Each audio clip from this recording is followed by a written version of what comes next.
All right. Welcome to another episode of the OC Podcast. I am your host, Ricky Valera. On today's episode, we're going to break down episode 3 of the OC. As always, I am joined by my co-host, Kenzie Ricky. How are you today? I'm so good.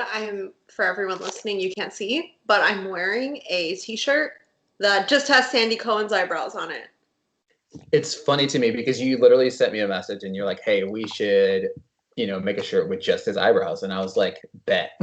Like, literally, I think 10 minutes after she said this to me, I had the website up where you could buy the shirt. And if you want to buy the shirt, you could just go over to the musiccitydrivein.com and then there's a shopping cart that you can go find it. But I highly recommend it. It looks great. It came out now. I love it. It's really nice. It's great. It's flattering. It's Sandy Cohen's eyebrows. Exactly. What more could you ask for? Nothing. Peter Gallagher, if you ever listen to this, please come on our show. Yes. So season 1, episode 3, titled The Gamble. I joked about this off the air, but it's funny. Literally, the synopsis of this episode is Ryan's mother arrives in Newport. That's it. If anyone has already seen this episode, that is the worst synopsis ever written for this episode, by far.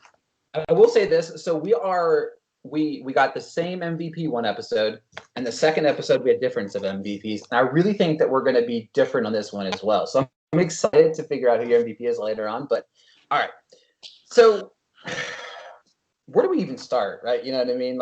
It's this episode is like what I imagine the Avengers is like for people or something. There's just so much going on the entire episode. There's no breathing room in this episode. It's action-packed. Exactly. Non-stop drama. When we're showing, because I don't skip any of this, right? You know what I mean? I get the scenes from the last episode. This kind of came to me. One thing that kind of really triggered me right off the back was Julie is ready to hand over $100K, but not let Ryan in because they can't afford it. You know what I mean? It's what? That made me even more mad. I understand why, in a way. You know what I mean? She's giving $100K to somebody she knows versus bringing in a kid. But I'm just it kind of really just made me hate her even more. What's even a little more jarring about it is that Ryan is 17. Right. So in a year, he's not your responsibility anymore. Gone. But I do understand, I don't know how old Sandy and Kirsten are, but they only have one kid, which is right.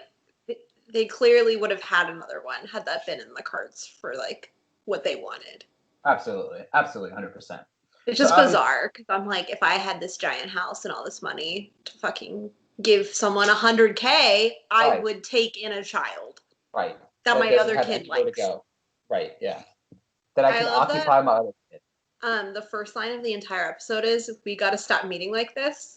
I was gonna say, so funny. Literally the first line. It's kind of crazy to me because you really see the privilege aspect of the rich kid right off the back, right? You know what I mean? Ryan's, they figured it out. They're not pressing charges, et cetera, et cetera. But then, of course, Ryan's, background is why he's staying in jail. And of course, you watch Ryan as he sits there as Luke's getting out of jail. It was so heartbreaking, right?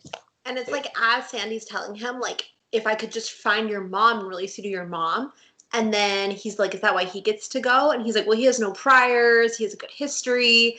And then you see his mom hug him. And I'm that's what Ryan cares about. Ryan doesn't care that he has bad history or priors. He wants a family. And it was just so upsetting because sad Ryan is heartbreaking. It's funny because he doesn't show emotion. He shows it in his face, right? I think that's a testament to really Benjamin, his Mackenzie's acting, right? His Mackenzie's acting is really good because there's a lot of facial acting from him. You would describe Ryan as an internal softie, and it's so hard to convey. It's not a physical thing, like you're saying, and it's just he brings this extra depth to Ryan that I really beautiful. Appreciate. I love it. Can we talk about how Daddy Cohen as he's leaving the jail, right? He sees what Ryan kind of goes through as, Ryan's So I have some questions about this. This is a juvie, right? Because they're under 18. Why are they all grown men? Well, I don't know because I don't know if he could be tried as an adult. Maybe Right. 17. Because yeah, because I mean, because of the charges at hand too. You know what I mean? Like, I guess that's true. you know I what I gotta mean? figure this out because also not a very well run facility. No. I had a lot of concerns. I definitely paused it to Google like, are people just like out like in the little hallway they have? So if someone comes in from visiting someone that they can get jumped? Like I was very confused. Like, I don't know. Right. If Which anyone has any info on California juvenile centers, please let me know. Because this could just be another statement per the OC that maybe it's underfunded.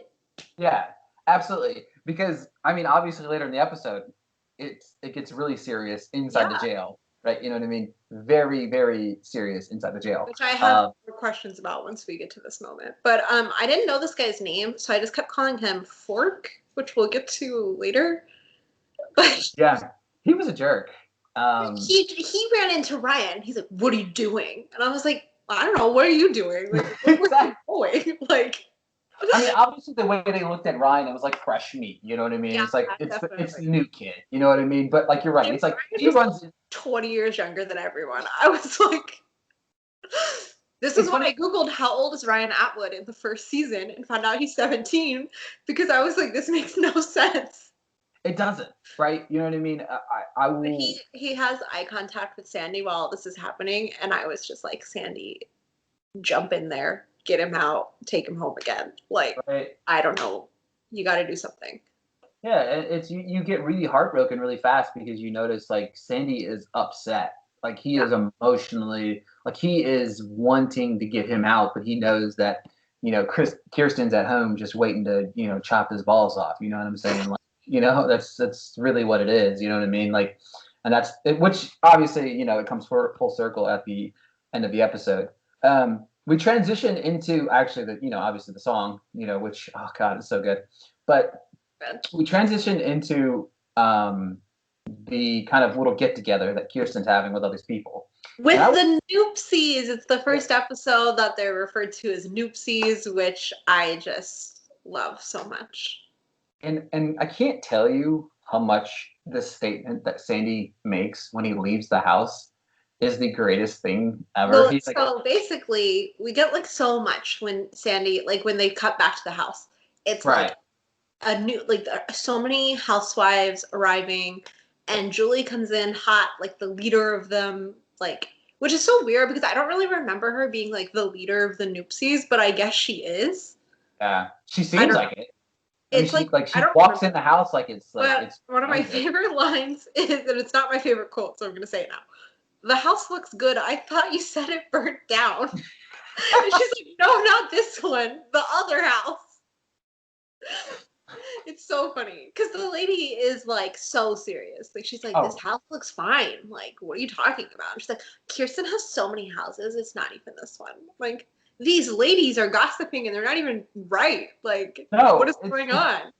Like, get it straight, Julie. And then um Julie like confronts Sandy. She's like, nobody blames you. And I'm like, Sandy wasn't thinking that. So yeah, why did you go out of your way to say this? But exactly. did you write down Sandy's line? Yes. Well, Okay. I'll be off. I gotta go find the next kid to jeopardize the community. Maybe a black kid or maybe an Asian kid.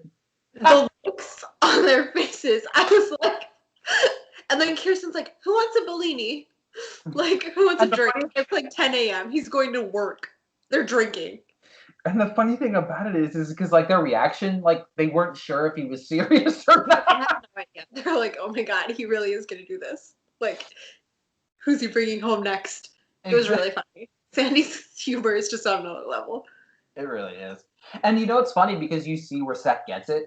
You know what I mean? For sure. Like you've never like Seth has a very funny humor about him, and it's never a question of where he gets it from No. because him and Sandy and Seth's humor is exactly the same, right? You know what I mean? Like exactly identical. It's funny in some instances, and it's like sarcastic funny. Like they have different variations of funny, and it's really good. I like it. For sure. I like the cut between the Noopsies table of food with bellinis and fresh food and all this stuff. And it cuts to Ryan's food, which is like mass produced and just not very good looking. And looks like stuff I used to get in school when I was in like little kid, elementary school. Is like just gross looking. Been sitting there for hours, like exactly. Oh. But it was good. Like it was good camera work, right? You know what I mean? You go from like this rich end, and then you just see Ryan at lunch trying to figure out what he's going to do with his life. You know what I mean? Until he gets like, I don't know if he gets like tripped or something, and then the same guy from earlier grabs a plastic fork. Yes. Plastic. I kept calling him Fork. I wrote down who's Fork. What is Fork doing? What is Fork so mad about? Like, pushes it into his neck, and he's like, "You gotta. I'm gonna kill you. Watch out for me." I'm like, because you ran into him. Like, yes. I don't understand. I know it's like new guy mentality, but don't hurt Ryan. Yeah, the thing about it is, I had an issue with it being a plastic fork. Look, plastic is not gonna hurt. It literally, even in the same scene, it was like bleeding, and I was like, how hard was he pushing it into his neck? And if it was that hard, wouldn't it be a lot more like? And if it was able to do that kind of like penetration to his neck, would they even really allowed to have him? Yeah, it was just a little. We need to get up to speed on the ethics of jail. I'm gonna go visit the juvenile facility to investigate this show that premiered in 2003. Not even a new show. It's not even. Oh God. All right. And then it cuts right back to the Noopsies. Yep. And they're like, my favorite line. They're trying to figure out what to call casino night. They're like, we can't call it Monte Carlo night because we can't have 2 black tie events in the same month. And she's like, we decided that. And Kirsten's like, I have to go work on the thing. And nobody questions it. And she literally says, I have to go work on a thing. Rich people problems, right? You can't have it you can't call 2 things in the same night as a black tie event, right? So funny. It was hilarious. Yeah. Of course, then Seth tries to sneak out again. Kirsten catches everyone trying to sneak out. Like, not even just in this episode, like in previous episodes. I'm like, we're only on episode 3, season 1, and Homegirl has caught like 15 people trying to sneak out. Like, it's hilarious. It's so funny. Like, it's like she's just sitting there waiting. He's got a skateboard. He's ready to escape. And my favorite part of the entire thing is Seth just is like, peace out. You know what I mean? He doesn't care. He's like, because he's never been grounded. So I'm assuming he's like, they're not really taking this seriously, maybe. Right. Like, I can just do whatever I want. It's so funny. But I like that he's like, what are you doing? And she's like, I needed a Noopsie break. It's so funny. So good.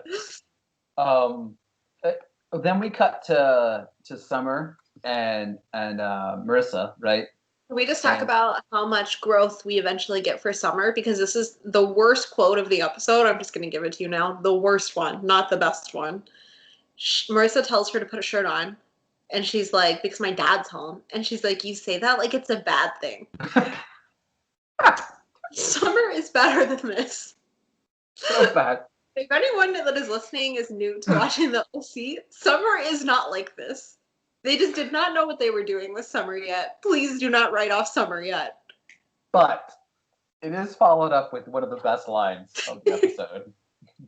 Because, Marissa's upset. Luke hasn't called back yet. And then Summer goes, still hasn't called you back yet? He was in lockup. Maybe he's into dudes now. She says it with such conviction, too. Like, she's like, whatever. She's not even trying to be funny. Like, she's like, maybe that's a possibility. Like, you don't know. Yeah, she's like, you don't know. He was literally in jail for what, like... maybe 8 hours. Like, yeah, maybe, and now he's gay. Like, now he's gay. Which is, like, a weird... Oh, God. Poor guy. Then Seth comes to their house. Oh, my God. And Jimmy's like, how's your mother? And Seth goes, married. Okay. I rewinded it because I was like, that's not what he said. And I was like, oh my God. It was just so funny. And it was like such a small like thing. And I was like, damn. He's like, fuck you, Jimmy. Like, back off. It's a play off of like the previous episode where they overheard them talking about the $100,000, right? You know what I mean? So it made sense. The dynamic was funny because he knew Jimmy doesn't know that Seth It's knows. so awkward that it's like Seth knows, but Jimmy doesn't know that Seth knows. It's like, Right. it And was it's like, so, again, it highlights Seth's humor and also his quick witness. yeah, he's so like quick and like, just hey, how's your mom? married. Like, Like, and he had this befuddled look on his face. I just love that like Jimmy doesn't say anything. It's just like, Yeah, he's like, nothing. okay, whatever. And then can we talk about the moment that Seth sees Summer standing there in a brawl? Like His his face. it was priceless, right? Like it was like, if we didn't know that Seth is charming and not creepy, it would have been creepy. But Seth just head over heels actually in love with her, and it was just like, it was so funny and like pure. Like Marissa tries to talk to him, and he literally is on a different planet. It's so funny. And then she's like, a Star Wars convention, Seth? And then he's like, so a Star Wars convention? Her top's off. You could have at least said X-Men for me. Like, anybody knows that, like, if Marissa or Summer know that X-Men are cooler than Star Wars.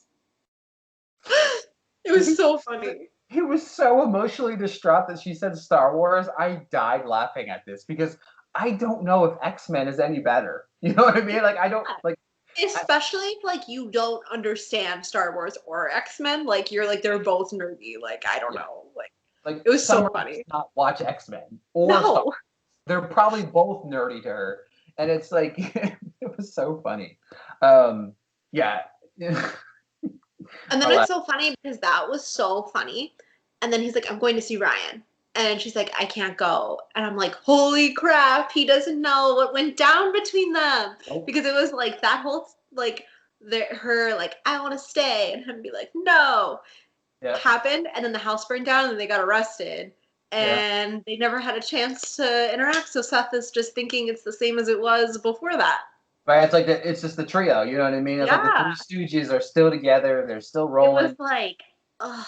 Because he was just like, what is wrong with you? And I'm like, bro, she got heavily rejected. Yeah. Like, heavily. Yeah. Left her boyfriend, and this guy is like, absolutely not. Get out. Hit the bricks, chick.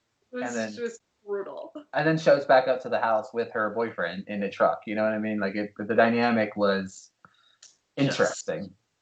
Can we talk about how Seth is smart yet again? Bringing Kirsten to go see Ryan, right? It was just like so funny because he was sneaking out to go. And then instead of being like, oh, I'm not going to go, like, you're so stupid, he's like, no, come with me. Because he knows that Kirsten is a good person and will see the situation and not want Ryan to be in it. Absolutely. 100%. You know what I mean? Like, it's definitely one of those things where it's like, okay, like, it was set up. And now we're back in the jail, which I have so many questions. I have a lot of questions, mainly. This show seems to eliminate women's purses. Like, Kirsten is coming in after driving to this facility and does not have a purse. No IDs. Where are your... I've been to a jail you have to have, like, identification. Like, where you check in. Like, where you check in to see the person, like, they're literally, like, 2 feet They were away already in the, like... in the jail section, and I'm like, because they didn't have a little badge until they were like in the thing. I'm like, Ryan is right there. Yeah, literally. Also, Fork is in the room. Yes. That's the visitor's room. Yes. Who was visiting Fork? Nope. He was Why just is chilling. he in there? Are there no rules in this facility? Like, who is in charge? Like, I didn't think you weren't allowed in the visitor lounge unless you had a visitor. You know what I mean? Like, that to me that would make common sense, right? Yeah, because, like, nobody's at his little table, and I didn't see anyone behind Seth and Kirsten, so I'm like, what is Fork doing? Do the rules not apply to Fork? I need someone to tell me. And then, like, he just nonchalantly just starts kind of, first Seth grills, Ryan. Because I love it. He isn't like, how are you? Is it okay? Are you okay? Because he's like, what happened to your neck? And he's like, nothing. And then he's like, what happened with Marissa? I'm like, bro is in a lockup. And you're like, give me the gossip on your love life in the town you are no longer in. Exactly. Like, the town you're basically no longer welcome in. Please give me gossip so I can figure out why Marissa did not come with me to come see you in jail. It's Um, hilarious. the So fight sad. scene's intense, right? The fight Yeah. scene is pretty intense, right? Because It's Fork is really like pivotal moment. harassing Kirsten. Yes. And Ryan doesn't even turn around, which is such a Ryan characteristic to be like Yeah. watching Kirsten, not Fork in the background. Yeah. And he's like, just leave it alone, dude. And because Ryan, like, he gets into fights a lot over the series, but he does not want to. Like, No. he He's does, a lover, not a fighter, guys. yeah, like, I mean, and he kicks some ass if he has to, though. oh yes, Um, and he was not about to watch this happen for Kirsten. Like, no. it's just like one of those things where it's like, if you're watching this show and you haven't seen it, you're like, Kirsten won't take Ryan in, like, just take him in. But like, you have to understand where Kirsten's coming from, and it's like Ryan does. Yeah. That's what I love about Ryan. It's like Ryan isn't taking it personally. Ryan's not like, she doesn't like me, No, because even though like he clearly has some mommy issues, which like for we sure. will definitely get into later. Um, but this guy just won't stop harassing Kirsten, and you can tell Kirsten's uncomfortable, and she's like, Seth, let's go. And the guy, you can tell Ryan just feels him get up, and Ryan's like, pow! Like, not on my watch. Like, Yep. very violent. Yeah. Very, like, do not touch her. Do not look at her. And it gets serious pretty fast, right? You know what I mean? I want to know, like, it took them forever to get to them. Okay, that's like my other thing about this stupid facility. Why are there no guards in the room? Like, I don't like that's what I don't understand, because if it isn't a juvie and it's a real prison, Yeah, because there would be guards in the room. Forky's like 25 years old. You know what I mean? Like Yeah. he's 25, 30 years old. You know what I mean? Or at least he Yeah. looks like it. Maybe he just is 25, 30 years old in jail terms because you know he's been there for a while. But Like, who knows what's going on? This place is just chaos. Like, I don't know if this is a statement that the state needs more money to run these facilities, or maybe there's no boss. Maybe Fork is the boss. Who knows what's going on? Who knows? Exactly. But it cuts back to the house, which I am obsessed with. Like, it just like straight up like huge fight, and then it's Sandy coming in the front door, and it's Sandy goes, Seth, what did we say? No video games. And it cuts, and you see Ryan and Seth playing video games, and he's like, oh, it's just brilliant. I don't know who edited this episode, but like, well done. Magnificent. Like that's the crazy. Whole episode. Yeah, this episode has some great, and I'll talk about this later on, especially Casino Night. There was some amazing camera work done in this, like amazing camera work, and then the editing that follows is magnificent. Like the way they shot it to watch Sandy come in, he hears the video games, doesn't see what's going on. You can see like how long that hallway is, you know, like you get the layout of the house. Like he had like it was like a detour for him to get to where Seth's playing video games. Exactly. And like you have it in your head, even if you've never watched the show before, you get the idea that Ryan's there, right? You know what I mean? Kirsten's finally burst the bubble based on the simple fact that she just watched A, defend her honor, but also B, what he's dealing with on a day-to-day basis inside this, you know, whatever this thing's called, jail, prison, juvie, Forks World, who knows? Walmart. It's like a mini Walmart or something. I don't know. But yes, I loved it. I love the dynamic there. And you could see the smile on Sandy's face. You know what I mean? He was very, very happy. He's like, I never knew you to be an impulse shopper. Oh my God. It was so good. It's so funny too, because it's like we don't really know Kirsten yet. This is definitely her first episode with like some character building and like veiling of her thought process and just more about her. And I just love like you never know who specifically wears the pants in her and Sandy's relationships, because we were talking about it last episode with the money. Like that's Kirsten. Yeah. Like she brings the money home. 100%. But Sandy's like the moral compass of their Sandy's the moral compass of any family, but specifically the Coens. But like it's just like I really like their like they have like equal weight in their relationship, because he's the more emotional one, but she's the more I have the money, I like this is where we're gonna live, this is how we're gonna do this, like. But he's like the heart and soul of the family. Exactly. The dynamic is switched, right? We talked about that before, how the dynamics kind of switch there. Soft down. She is a softie a little bit deep down, but at the same time, she thinks logically to things, right? Yeah. She has a nice house. She wants to keep the nice house. Mm-hmm. That's the kind of mind frame that she lives with. Where Sandy's kind of like, if we live in a trailer, I don't care. I'm just Yeah. happy. You know what I mean? He Exactly. actually that comes, stems from obviously where he came from as well. You know what I mean? I'm sure he does okay with working as a lawyer in Orange County. I can't say I'm sure he's not going to be hurting, but at the same time, he even admits it later on, like $100,000. Like what? Like you know what I mean? Yeah. Like so, but I love the dynamic. It's so different from anything that you ever see on other TV shows. Yeah, it's definitely one of the first shows that I remember watching where like the mother brought home the money.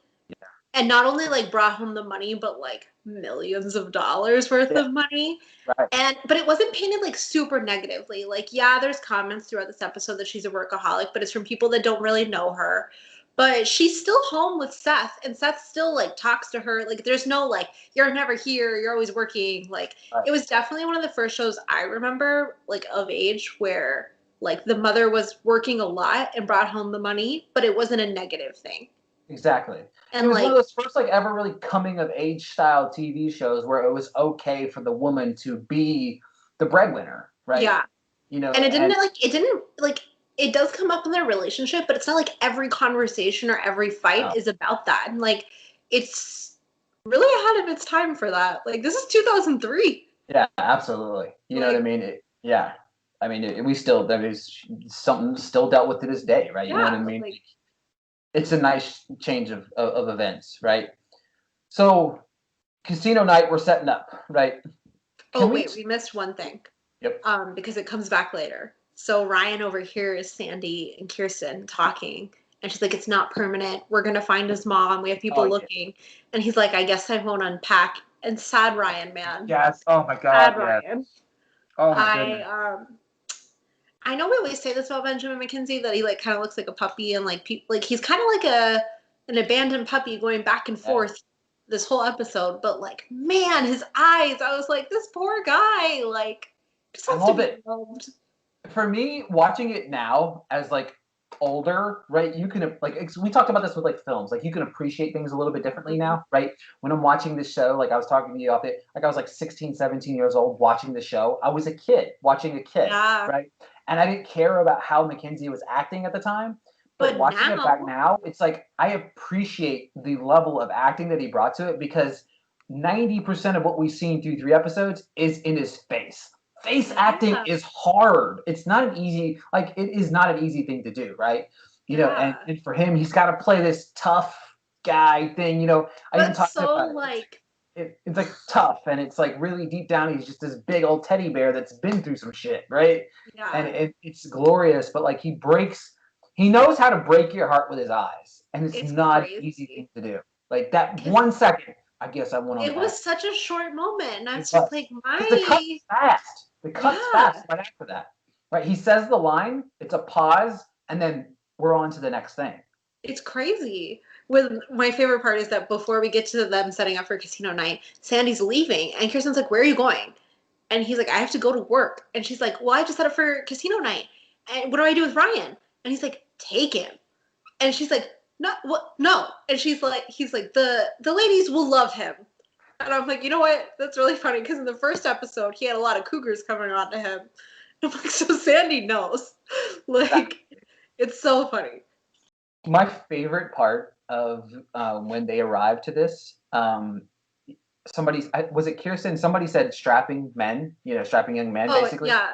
So and did we cut the scene there? Okay, so what were you saying? Inflating balloons. The balloons, yes! I died. So the actual quote is, now that we have our big, strong, strapping men, time for heavy lifting. Yes. And the editing just straight to Seth using, not even blowing up balloons, like using a helium machine. Yes. And it's like, every time I've done that for like a birthday party or something, I have one of those like hand balloon machines. And I'm like, obviously they're rich people, so they have like a helium tank. Yeah. But I'm like, putting in no muscular effort is Seth. It's so good because you're right. Again, the camera work there is remarkable because he's not the shot. He's not the shot. He's the backdrop. Yeah. And it just kind of pans away. and you just see, it's like you hear the line, strapping men are here, to do, heavy lifting time, and you see Seth in the background. The funniest thing. It's so funny. Oh, it's so good. Obviously, we have our first sequence of scene with Marissa, Luke, and Ryan here, right? I love this. As they're carrying something in, Marissa looks. Because you don't even see Ryan. I watched this twice because it's so funny. The camera work is crazy. Phenomenal again. Because you just see Marissa walk up to Luke carrying a table, and she's like, "Hey, I just wanted to talk," and you just see Luke look ahead of him, and then the camera pans and it's Ryan, and then it comes back to Luke, and he's like, "Which one of us?" Which I like Marissa, but totally fair, Luke. Like Luke 1 versus 0. Like yeah, exactly, 100%. Like that was a great one. Like for that particular moment, Luke was funny. You know what I mean? Like it was a great. But you're right. Again, that's the thing. Camera work again, right? It was remarkable because you just watch. Again, watching it back, it's like you pay attention, you kind of know what happens, but at the same time, it's like they're carrying this table in or whatever, and Marissa, says the line, and then Luke just has that sarcastic one-liner back, and it's like, damn, look at that camera work again. It's so good. You know what I mean? They set you up so well. It doesn't have to be. Like, this is a teen soap opera. It can just be whatever it wants. This could have been like General Hospital. You know, like Grey's Anatomy. You know what I mean? Like, but no. Honestly, it could have been like Grey's Anatomy. And they were like, absolutely not on our watch. No offense to anyone who watches Grey's Anatomy. Right. I have made that fan base mad before. I'm very sorry. Oh, man. One of my favorite parts, one of my favorites, I would say this, I'm going to say this probably over and over again, but we cut to the cafe, right? Okay, yes. And I didn't say her name earlier because we didn't learn it until right now. Her name's Taryn. She's like a noopsie, but she is on quite a few of episodes. And I'm pretty sure she's in like the whole series, like off and on. Like she's not like an important character, but she's like Julie's second in command of the noopsies, like her lieutenant or something. I don't know. I just finished watching The Wire. I'm going to use all the Wire terms to describe the noopsies as it's like a gang. I was just trying to find her name in the log here to see how many episodes she's kind of in, just to see if I can kind of get an idea. She doesn't have a photo on IMDb, the actress. It drove me nuts because I was trying to figure out who it was. And she's in 9 episodes. Yeah, so I was calling her Pixie in my notes, and then I changed it. So obviously they're there dropping gossip, right? I love all their gossiping. It's always like super off base, like has nothing to the truth ever. No, not even remotely close, right? Like it's like that telephone game, like where you say something and the person at the very end has no idea what the message was. It's like never right. That's the stage that Taryn and Julie are at. Like 100%. Have no concept of what's really going on. Again, great camera work here. Epic, because you see them and then they're walking to their table and you see Sandy. Yes. Just beautiful. They don't see Sandy. It's amazing. Right? It's, again, you see them start talking, they sit down, the camera work, boom, hey, there is Daddy Cohen. You know what I mean? I don't remember what they were saying specifically. They were talking about like Ryan, then they were talking about Kirsten's a workaholic and never at home. No wonder these things happen. Yep. And I'm pretty sure that's the moment that Sandy gets up. But I love this whole, I don't know if they had someone show them how to do it, but the way it's choreographed is just so epic. Sandy gets up really casually, not like he gets up angry or something. He gets up really casually, and he pulls the chair, and he's like, "Hey, ladies, mind if I join you?" And then he takes a piece of Julie's muffin, and Julie's face, it'll be like he cut her hand off. It's so good. So good. It's so good. I don't know how none of them, I'm sure there's outtakes or something of this scene because it's so casual. And then he is like, okay, I wrote this down. I hope this isn't your best quote. But he's like, you're from Riverside, which is not so different from where Ryan is. And Julie's face is like, are you kidding? Like she's furious. She's as red as her hair. Furious. So pissed. And I love that he just calls her, Sandy's not afraid to call anybody out on their shit. No, because if you called Sandy out on his shit, he'd be like, deserved. Yeah, Like, I that's deserve why that. he's totally on board with it, and that's Yeah, totally where Seth gets it. exactly. 100%. Like that's throughout this entire episode, you're like, yeah, that's Sandy's son. You know what I mean? Yeah. Like, yeah, Like, that's his no dad. DNA tests needed. Yeah, Like, none. And it's so like it's from like if you look at it, most times people would have listened to it and then went and gossiped about being gossiped on. He just pulls up a table or pulls up a chair to the table, eats part of her muffin, which then when he leaves, she is so somebody come get this muffin. You're at a coffee shop. Like people like is somebody gonna come get your muffin? relax, lady. Like Relax. like she was more mad that he touched her muffin than she was the fact that she realized that they were talking shit and he heard the entire thing. She didn't Exactly. care. Didn't It's even care. mind blowing. Didn't It's even so care. funny. More It's mad about the hilarious. fucking muffin. More mad about the muffin. Because it was really funny though, like when they showed the muffin like left over, like he literally took the middle. Like it's Yeah. so funny. So good. So good. I need to Sandy's know if just that was in the I need to know if that was in the script. it was. It was okay. Yeah. It's But like, they said that like it he was supposed to pick up the muffin and like rip off a piece, but he left it on the table and like took out the middle of the muffin, which was like so much funnier because then that meant the mess was like all over. Because if yeah, you've ever had a muffin, they're yeah, very messy, yeah. crumbs everywhere. And the top part's the best part, right? Yeah, so he ruined it. Like he Yeah. ruined the muffin, which is just so epic. If I think about it, I think I would have been mad too. I like a good muffin. So, you know what I Yeah. mean? If it would have been one of the new pumpkin muffins from Dunkin' Donuts, I would have been very mad. Speaking Yeah. of Dunkin' Donuts, thank you so much, Dunkin' Donuts, for sponsoring the show. Oh, no, Oh just kidding. wait, That's they're not. not, Dunkin' should be, Donuts sponsor us. please. We'll literally just drink from Dunkin' Donuts these entire episodes if That's all you we'll do. allow us. You know what I mean? All right, so we get home. Oh my god, when they come into the house, Kirsten and Ryan are like super bonding. Like, because Ryan showed interest in Kirsten's job and she said, Seth hates my job. I tried to explain to him, he got really bored.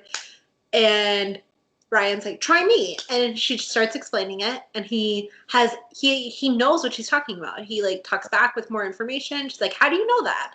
And they come in the house and she's like, we should go look at some of these houses that have this architecture you like. And I'm like, my heart, like, happy Ryan.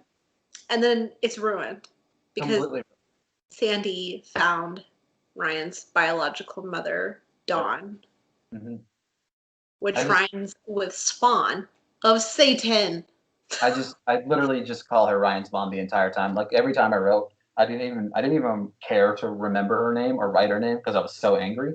Because I knew someone named Dawn growing up, and I didn't like her because of this. Sorry if she's listening. Can we talk about the heartbreak? Kind of another heartbreaking scene for Seth, right? You know what I mean? Like it's because he knows that Kirsten's gonna be like he has to go. Like found his mom. That's what we needed. So they invite her to stay for dinner. Yep.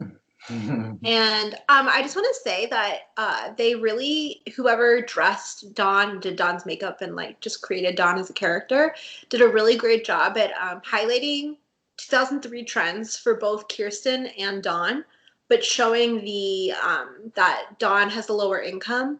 So like her trends were a little different. Like she has bleached blonde hair, the darker like lip liner, and like she doesn't look bad. She just like those were the 2003 trends when you didn't have money. Like that's what a lot of my friends' moms looked like. Like my mom didn't do the eyeliner or the lip liner, but definitely had the frizzy hair, you know, like and it's like, but it doesn't make Dawn look bad. It's just like they have a huge gap in their incomes. Like, and you can tell, like, and they do a remarkable job of showing you that without having having like when they have their housekeeper serving them and they're like, thank you, Rosa, and then Dawn's like, oh, thank you, like, because if you've never had that, you're like, no, what's happening, like, why is she putting carrots on my plate, like, exactly, like, who is this, like, you know, I didn't ask for carrots. It just like dug a little deeper for the background of each character, and I really appreciated it. But until Dawn starts talking and Sandy's like, how long have you worked at the laundromat? And she's like, oh, a few weeks. And Ryan's like, what happened to the restaurant? Like, he does not give a shit that she works at a laundromat. He's like, it's not impressive she has a job. Like, what happened to the job that you just had? Literally. And last time we talked, you were working at the restaurant. And she's like, they were doing cutbacks, and he's like, you got fired. And I'm like, there are other people at this table than the Atwoods. Like, relax. Yeah, Ryan's a little Ryan. He's hostile for a reason, right? The color of Julie's hair. He is on fire. I don't know if his choker's too tight or like what is going on. The wife beater's a little tight this episode. Yeah, like he is a little heated. It's the first time we kind of he shows angry emotion. Yeah, so this is kind of like where you can see that why Ryan gets into fights, because he's always kind of like kept it, like he just kind of like defends people. Yep. But this is where you can see like he gets heated, he runs a little hot, and you can tell that Dawn also runs a little hot. Maybe this family should be separated a little bit. Exactly. But I just love like the amount of drama that unfolds at this dinner. She is like, I left AJ, her boyfriend. Yep. She's like, he hit me and Ryan. And I'm like, why are you telling strangers this? Yes. That he brought coke into their house with her little son. I mean, he's 17, but like, what? No. Yeah. And then she's like, oh, I went to see my other son who's also in prison, and he wouldn't even let me in. But let's release Ryan to her, guys. Let's release Ryan to her. It because that was Seth's face. Like, you're gonna let Ryan go home with this lady, like for real. Exactly. And Ryan storms. I don't even remember what sets Ryan off, but he storms out. He's like, he does. Fuck this dinner. Goes to the pool house, and this is the moment that I can understand having shortcomings as a person towards other people. Like, some people have kids when they're like unplanned, and like it's a hard thing to adjust to or something. But Dawn, she says that Trey came early and was unexpected, but she hints that Ryan was planned. Right. And she says, like, I came for you. You did not come for you. They hired 2 private investigators to find you. Exactly. Sandy found you and then drove you to their house. You did not come for Ryan. No. And then she says, you are my last hope. He is your son. You take care of him. Exactly. He's not a hope 17 for you. Still he's 17. Yes. He can't, like, come on. He's at this other family's house because you left a note and moved out of a house. Like, what are you doing? I just, like, this scene made me, like, I don't like her. Like, I can understand, like she's clearly an alcoholic, which we'll get into. She has some problems. It's a disease. She needs help. But, I mean, putting all your hope and dreams and goals on Ryan, like, he's a kid. That's not fair. It's a little much. 100%. 100%. It was really upsetting. I had to take a break at this point because my hand hurt. And then, like, Ryan's on the other side of the room, his arms crossed, so much space in between them. I'm like, he does not want you. He does not, like, at all. And then what I think the worst part was Ryan and his mom go and have a day, right? They come back having fun. They're like laughing. And then she's like, guess we better go. And I'm like, but Kirsten even is like, why don't you come to casino night? Another scene here, another good camera work. When Seth is outside with Kirsten while this is happening, as they walk up together from coming back from shopping. And again, it's another moment where Seth is really hurt because he sees the amount of fun that Ryan and his mom's having. So this is another moment for him where he's realizing, oh my God, like, I'm going to lose Ryan yet again. Like, I feel bad for Seth at this point. He's had and lost Ryan 20 times in 2 episodes. Talking about, like, poor Ryan getting this, like, I can stay with them. I have to go back, taken away from them. I'm like, is it just as bad for Seth? Like, poor guy. He's finally got a friend. Brother, like, he got a brother, a friend. Like, he's a loner, right? You know what I mean? We talked about that in the last 2 episodes. Like, he has nobody. You know what I mean? He just got grounded for the first time in his entire life. Yeah, and, like, honestly, he was talking about how he never talks to Marissa. And he went over to her house on his own. Right. By himself. So he's growing already from having Ryan around. And then you mentioned, obviously, come to casino night. What kind of dick move is this, right? I understand. I'm looking further deep into this. Oh my God, wait. We totally missed something really important. I'm just going to talk about it for like 2 seconds. When Julie storms home to Jimmy after her interaction with Sandy, and she's like, Sandy said I'm from Riverside. Oh And my he's god, like, honey, you you are from are. Riverside. But But it was she's the like, way it he was his said town. it. It was his town. But he's like, I'm gonna call Kirsten and give her a piece of my mind. And he's like, leave Kirsten out of it. And he gets Yes. furious. I've never seen Jimmy so mad. And So mad. he's like, she's paying our bills. Yes. And Julie Very learns pivotal about the scene for us loan. to forget about. I know. I Yeah. can't believe we forgot about it. So Julie finds out about the loan earlier in this episode. Then we cut to casino night. Right. And But Julie is I have a problem with Kirsten asking a woman who is only 1 week sober to come to casino night. I do, but I also know she wants to see if like this is kind of a test. Right, Like if she wants to see the dynamic, right? You know what I mean? yeah, she wants to see the dynamic. She wants to see if this woman can even pretend to be sober for one night. Absolutely. Like it's definitely like don't go to a casino night thing if you're just trying to be sober. Yeah, I totally understand it's like triggering and very hard. absolutely. And but she is like, you know what, Seth's right. We should keep an eye on her. Like, let's see if she can do this. Absolutely. But Did I you, just love they walk in and Julie is there with Jimmy and she's like, great party. And she is so phony and like Kirsten kind of just on her face, like, what the fuck is wrong with her? Like, she's she so good, drunk. though. She's And so then Jimmy hugs Kirsten and Julie immediately is like, how much was it for the hug? Fucking epic. good. Like, I don't like Julie, but like, has some sass in her. Okay. So many things like kind of dynamic wise happen in this episode. Obviously, we have a very fun interaction between Summer and Seth. He blows on some dice. She Yeah, wins some money. And she's like, you're not going anywhere, Sid. I love it. I'm superstitious. What? You're not going anywhere, Sid. And Seth is kind of just like Okay. very like he I doesn't love care. you. Like this is the I'll marry moment. you. Wait, yeah, Yeah. exactly. So Did good. you say you want to marry me right now? Like, okay, let's go to get married, right? It's so good. One of my favorite parts of this episode is Julie adding Kirsten to Sandy. Because she does it in like such a Julie manner where she is like, Oh my God! Thank thank you you so so much for the check. You never know who your friends are until you're Yeah. in need. Yep. And Sandy does the right thing, trying to react like, I know what you're talking about. Yep. But Julie is fucking smart and knows that he had no idea. No clue. No clue. No clue. Again, a credit to Daddy Cohen here because very quick-witted on his feet to respond the way he did, Like, even though Julie knew. Yeah. Knew. If it was that Taryn lady, it would have gone right over her head. No offense to Taryn. But Absolutely. because it's Julie, she knows. This is how she became queen of the Noopsies. She knows how to read people. Can we talk about the camera work throughout this casino? So like I always knew where everyone was, you know, and it would like just very like easily glide from person to person. So I never felt overwhelmed by how much goes down in this scene.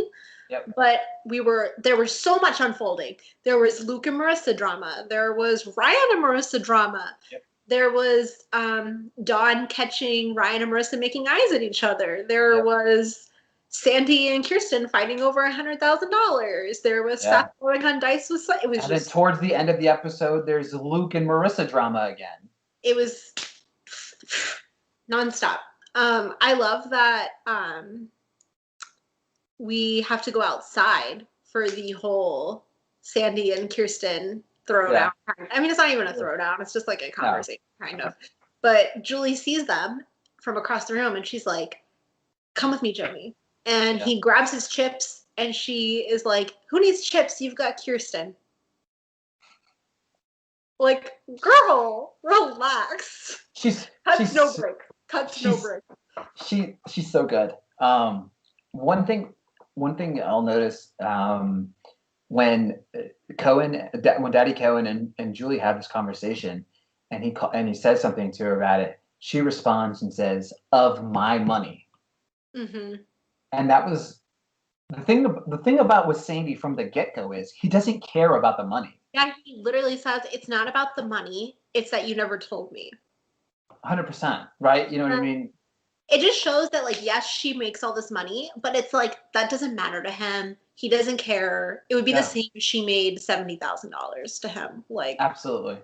Like It doesn't matter to him at that point. It's just the fact that she did not tell, and then the uncomfortableness of Jimmy. Why would I literally Jimmy? wrote down that quote, and then I was like, "Oh, cool, Jimmy's interrupting." He's so slimy. Just There's like no reason for him to private go out there. conversation. There's And then no he's reason for like, him. I don't know what Julie told you. And I'm like, that she loaned you money. What else would she have said? Because that's all that happened. Because the thing about it is I think Jimmy was hoping that Kirsten was gonna lie. I kind of think so too. Because he's And a little bit of a slime ball. people, like, I don't want to pull a Seth and be like, she's married. Yes. Like, back off. Yeah, exactly. It's just so uncomfortable. And then we go back into casino night, and Dawn is just hammered. And I think it happened prior to this, maybe. Obviously, it did happen prior to this, but the camera angle to when Dawn takes the first sip, right? And Kirsten's watching.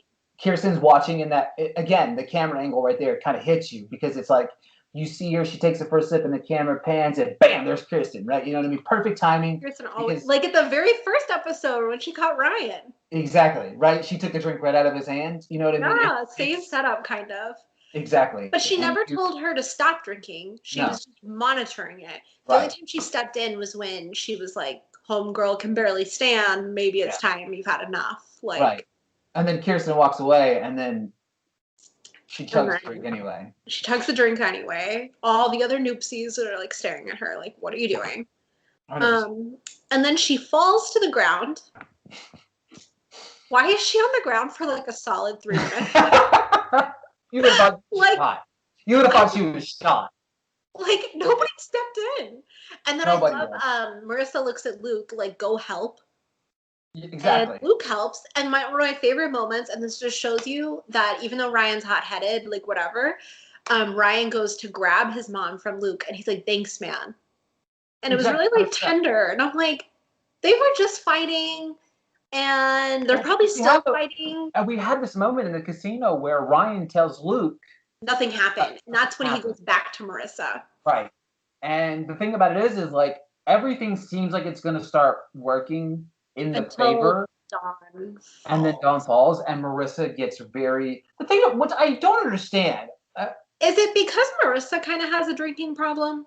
I think so, right? She's always in that position that Dawn's in. Yeah. So far, right? You know what I mean? Like like Ryan helped Marissa, so maybe Marissa's like, "Can you help?" Right, but she at the same time, like Marissa, we kind of know she really likes Ryan, though, right? Even though she's like, "Get away from me," blah blah blah blah blah. It's like she's like drunk. She's like, "Stay away from me. Come to me. Stay away from me." Exactly. An intense moment there. Okay, because we have So not only do we have Marissa do that. Seth leaves Summer, right? The moment Seth has been waiting for his entire life is happening. That's how much Ryan means to him. Exactly. As he just bails. He bails on Summer at that particular. Didn't even look at her, like just left. Because Seth is the other person who helps Dawn up. Right. Exactly. And it just shows like their friendship. It hasn't even really started yet, but it's the core of the show. Yep. Like their friendship is like the central relationship of this show. Absolutely. Some people will argue with me that it is not, but it is. The thing about it is for me, it's such a great scene because so many things happen with just no words being said. Again, like I said, Seth broke away from Summer. Marissa takes a step towards Dawn, towards Ryan's mom. And then Luke sees that, and Luke gets mad. And then, of course, you have the whole sequence of Ryan's really just like, oh, my God, this is happening in front of all these people. Yeah. Kirsten's like, oh, my God. But at the same time, she's like.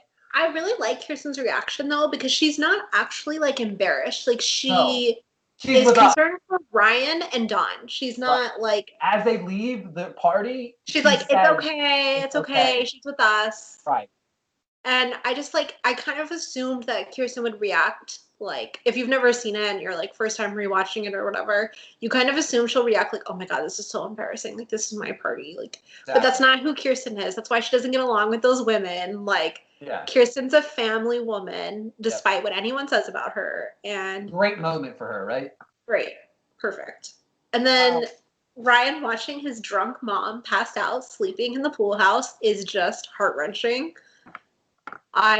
He does not like, because earlier in the episode, Kirsten's like, "What do you want to be?" And Ryan's like 17. And you're like, this kid has been through the ringer. He just wants to be a kid. Like, he doesn't want to be like, where am I going to sleep? How am I going to pay for this? What am I like? He just wants to go to school, like, be a kid, worry about him and Seth's problems. Like, Yep. does Marissa like me? Not like, is my mom going to survive? Like, None of that. None and of it. then Dawn has to wake up early. Kirsten catches her sneaking out because Kirsten catches everyone sneaking out. And I love that, right? It's so good. She really does. Like, this is literally two people in one episode, and it's like crazy. She had that gut instinct. But I will say this real quick. Kirsten was really served humble pie by Ryan's mom because she kind of called her out to make her realize what she really has. Yeah, right? because Kirsten's kind of been like a little wrapped up in work. Like, we've heard her talking to contractors a lot, like worrying about stuff like that. She's a little worried about, not like super worried about her image, but a little bit. Yeah. She is really concerned that like she doesn't want anything bad to happen to Seth. She's like, Seth has it, like, even if he doesn't have friends, he has a nice life. Right. Like, he's gonna go to college. Like, it's a whole thing. And she kind of calls her on her shit, kind of. She's like, the way Seth looks at you, like, she says, the way your husband looks at you, the way your kid looks at you, and the way my kid looks at you. Exactly. And like, dude, this kid loves you, and you're not even trying to take him in. Exactly. And to me, it was like this first time that really from all the episodes, because if you think back at Kirsten talking to Sandy, she doesn't own that. She doesn't own the $100,000. She just basically says, it's my money. I'm going to give it to whoever I want to. Right. Yeah. Nobody is really even Seth being sarcastic with her. She doesn't really care about his banter about, well, just send Ryan to fend for the wolves. She doesn't care. Right. You know what I mean? For the first time, somebody's really putting her in her spot, and it's interesting who it is, right? Exactly. Because Dawn follows it up. She's like, I'm a mess. I'm not a mother. And I'm like, Kirsten, like, don't pretend Ryan can go with her. Like, it's crazy. And then, of course, we see one of the just heartbreaking moments. I literally did not realize how sad this episode was when Ryan comes out and he looks, you know, when you wake up and you can't believe what's happening in front of you because you just woke up. So it's kind of like that. And then he realizes his mom is dressed. His mom has a backpack. Like, his mom is leaving him. 100%. And she just waves really awkwardly. And Ryan doesn't know what to do, and he waves back, and you can tell his homeboy is about to just burst into tears. And I was like, I will burst into tears for you. Exactly. I cried enough. To me, again, with the camera angles, right? You know what I mean? Because it's focused on Ryan's mom and Kirsten sitting there having the conversation. And as you see the camera pan, you know, Ryan is just walking up and he knows she's packed. She's walking out and leaving and never coming back again. And it was gut wrenching, right? And it was so heartbreaking. But for me, it was, I really just, I just don't even really know what to say. It was really bad. You know what I mean? Like, and of course we know now, right? That you know, Ryan's here to stay, right? It's the best. They don't even show what Ryan and Kirsten talk about when Dawn walks away. They just show Ryan and Kirsten walk into the house, and Sandy and Seth are in there trying to make breakfast. I think it might have been toast, not bagels, which is very un-Sandy-like. Not sure if that was a writing error here, writing team. But she's just like, Ryan's going to stay with us now. And it is amazing. And Seth, like, in pure Seth, is so happy. But then he's like, hey, we have to go talk about things. And then the best moment of the entire show is Ryan has the happiest look on his face, and he's like, I guess I'll unpack later. And it's just so cute. It is. Then that's the thing, like, and as we pivot to talk about the kind of the closing parts of the episode here, that's my quote of the entire episode for me. Me personally, I'll unpack later. is Just because earlier he's like, I guess I won't unpack. And then now it's such a happy moment. yeah. He's part of the group, like the family. He's I love going to stay. the Yeah. callbacks in the episode. You know what I mean? The Because it was little in the nuance. same room. It was the kitchen when it happened the first time. It's like, which is so funny because none of them cook for like that to be the heart of the home. Like they're always eating cereal. Like Ryan's the only one that we've seen that really has cooked any meal outside of, you know. So funny. So outside of Rosa. I had so many other lines. I mean, there's some funny ones. I love where she keeps calling Seth so many different things. Stanley, Rabbit's Foot, Vominos. She tells him to come over there. Really good. I think my favorite line is "Who needs chips? You've got Kirsten," just because it was just such a burn. Like, I hate Julie, like, pretty much the whole series, but like, it was just such a dig. And Jimmy's just such a loser. I'm like, yeah, pile it on him. Like, exactly. Don't mess with Sandy and Kirsten.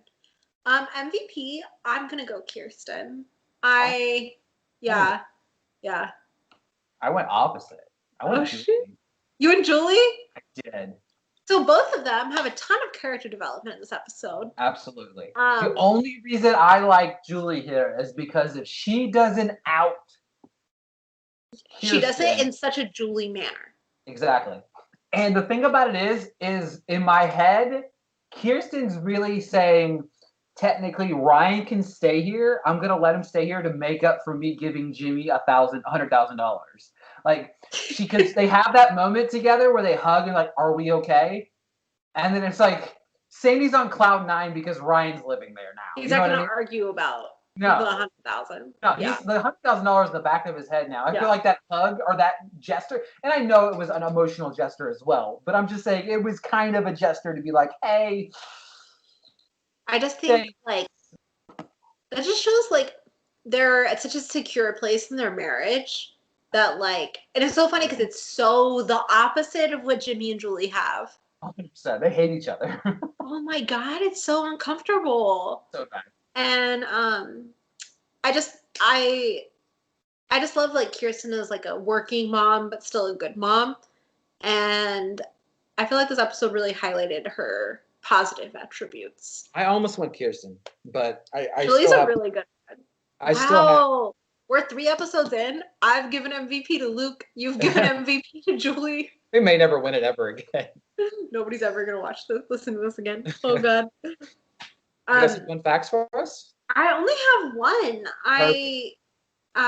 Dawn orders a 7 and 7, which is what Ryan tried to order the first episode. Oh, yeah.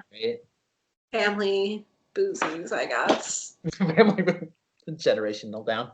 Ugh. Oh, such an intense episode. Right? So much going on that really, I wasn't really sure what to expect when I remembered like bits and pieces of the episode, but God, I forgot how emotional and how just jam-packed. All I remembered was the whole "You're not going anywhere, Sid" with Seth and Summer, and I was like, "Oh, this is Seth and Summer's episode," which is so funny because it barely matters at the end of the episode because so much other stuff happened. But man, this episode, quite an emotional one. It is. All right, folks, do us a favor. Head on over to Twitter. Give Kenzie a follow at KensVanunu. Give myself a follow at RickyValer_. We were going to be watching episode 4 next week, obviously. I'm excited about that. Make sure if you're watching along with us, we're watching along on HBO. Tweet us questions. I'll be posting this on Reddit. We've had a lot of warm reception on Reddit, so thank you so much for that. And the Facebook group as well. The OC people are insane, and we love it, and we love you guys, and we appreciate you guys' support. It's light years more than I could have ever imagined. So thank you so much for tuning in, and we'll talk to you guys later.